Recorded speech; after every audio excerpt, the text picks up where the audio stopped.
Great to meet you, man. Great to meet you too. Where are you coming out of? I'm coming out of the northeast of England near Newcastle. Okay, wonderful. Yeah, I'm in the middle of America in Kansas City. Oh, beautiful. Yeah, yeah. Your weather will be a little bit better than mine. Well, right today we're going through a heat wave. It's the last of August, so we had really good weather about a week ago, and it's our nature karma coming back saying, no, not so fast, pal. So we're getting it. Well, we've had the worst July on record That's what I hear.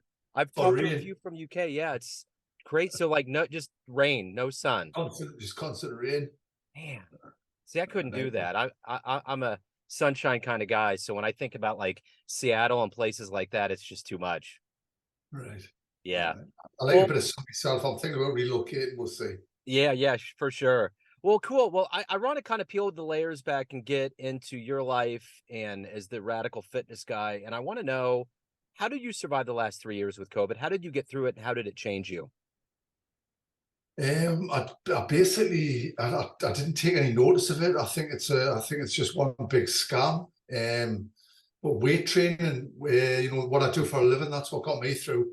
Everybody was told to train to close their gyms and all the rest of it.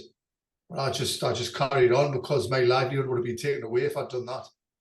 So I just carried on. I carried on training my clients because they didn't want to stop either. Yeah. Yeah. So let's get to the essence of what you do for a living. I'm going to put you in front of a bunch of grade school kids, third graders. It's career day, and one of the kids says, "Hey, what do you do for a living?" How would you answer them? I teach people to get strong and get into shape and get healthy.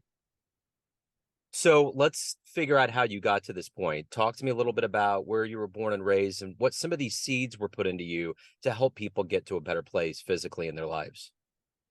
Well, I come from a working class background. My mother and father were just, they were just really interested in making a better life. I've got no brothers or sisters. And because that was their goal, I was left on my own a lot of the time. I had good parents, but I was sort of left to my own devices a lot because my dad was away working. So he was away working for long periods of time. And by the time I hit my teenage years, my mother couldn't control us. So I was like, I didn't have a strong hand to keep us in line. And my dad was away. I sort of went off the rails a little bit. I went down, I started bunking off school, shoplifting, gambling, running around a gang, taking drugs, burgling shops, all that. And then when I was 15, I got expelled from school, and that coincided with my dad starting his own scaffolding company. So I was thrown a set of overalls and told I'd be at work the next day. And that was me in the construction industry till I was about 30. Wow. So talk to me a little bit about who have been inspirations or heroes for you in your life. Inspirations. Well, I was brought up in the 80s, and the 80s was the era of the action hero films. So all that had a big influence on me.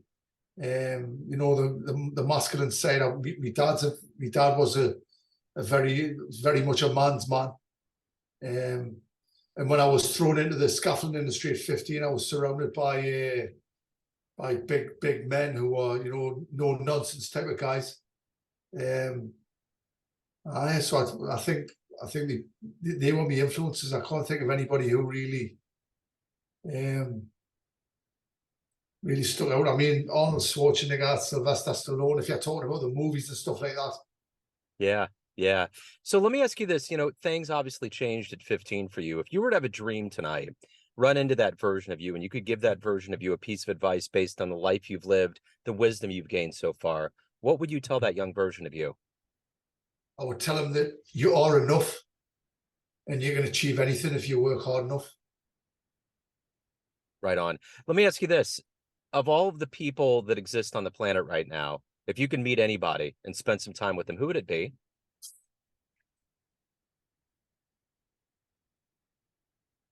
A hard one, that. Got to be alive, haven't it? Well, it could be now. We could open up the door to anybody that's been on the planet.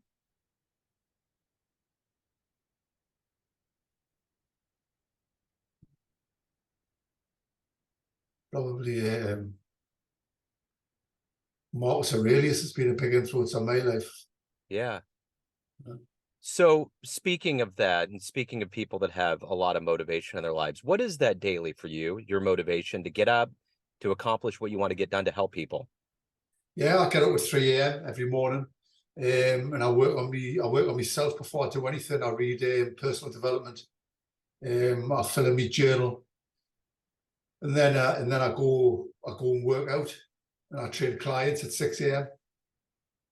So before I even, before the day even starts, when everybody else is in bed, I'm working on myself, Yeah. because I think you've got to be what you preach. So I see a lot of books back there. What was the first book you read in your life that really inspired you, that made you want to read more and just to be a better person? Um, well, I wouldn't have started a business had I not read Atlas Shrugged. Oh yeah. I read that in 2008. That wasn't the first book I've ever read, but it was one that had a massive, massive influence on us. And I don't think I would ever started it. Well, it made us start a business in double fast time when I read that book. And how appropriate it is for these modern times we're in. Without a doubt, aye.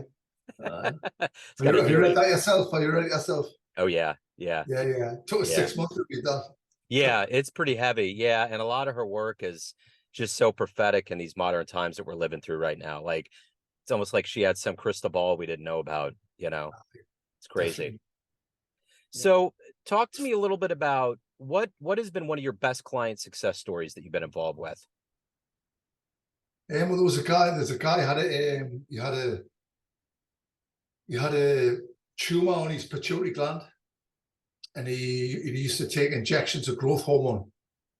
And I convinced him to start training with me, and told him that if he did high rep squats, and he followed a particular diet with saturated fat and stuff in, that you would stimulate his body to release growth hormone.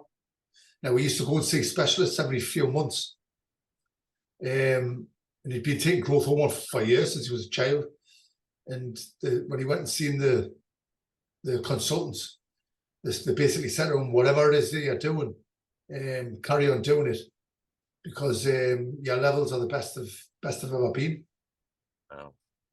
Um, and I mean, I've helped other guys with depression and stuff like that with weight training. I think because weight training saved my life. Yeah. Yeah. Let me ask you this. What of all the things that you've accomplished so far in your life, what are you the proudest of? Beating an incurable disease without the help of the doctors.